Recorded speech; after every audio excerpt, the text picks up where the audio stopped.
Now, the whole thing about what is happening in Upper Fort Road and the building of the bridge, it is part of a much wider environmental program. It is called the Climate Change Adaptation Program. Yes, that it is. And in order for us to understand that, we have to know where it started. Yes. And I have to tell you, the Right Honorable Baldwin Spencer, he was elected at the United Nations as the chairman of the Group of 77 and China. Yes. That he wanted to focus on during the year whilst he was chairman of the Group of 77 and China. During that period, and in order to pursue this goal, the UPP administration renominated Mrs. Diane Black Lane to be an ambassador. And it was at that point that she was named an ambassador. And she was named an ambassador specifically to deal with the issue of climate change. Yes. And to assist then PM Spencer to carry out his mandate. At the same time, in 2008, you may recall we had Hurricane Omar. Yes, we did. And when we had Hurricane Omar, there was tremendous flooding in many parts of the country, including in Upper Fort Road. Yes.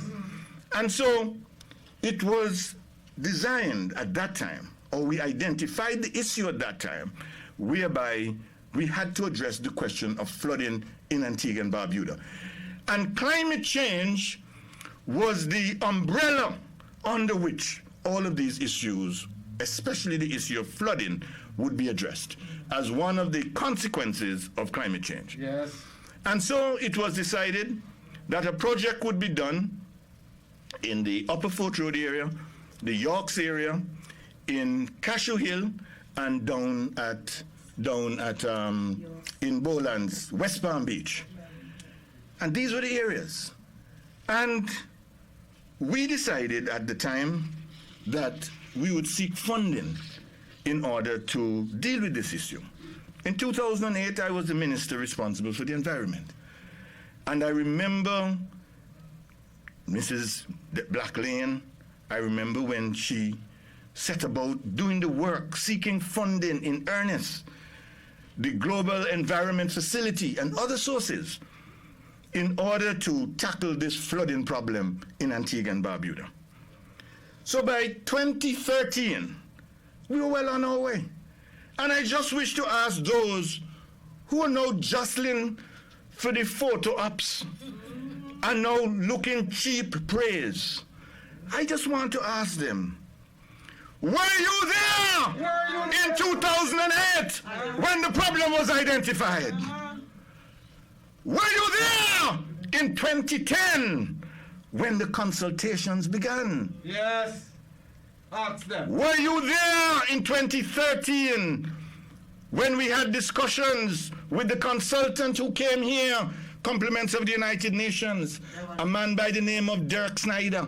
Ask them. He is from South Africa and he came here and he's the one who designed the Special Climate Change Fund.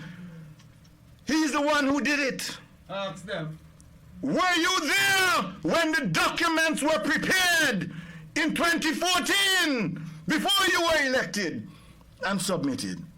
But you see, a lot of people believe in these organizations and these bodies.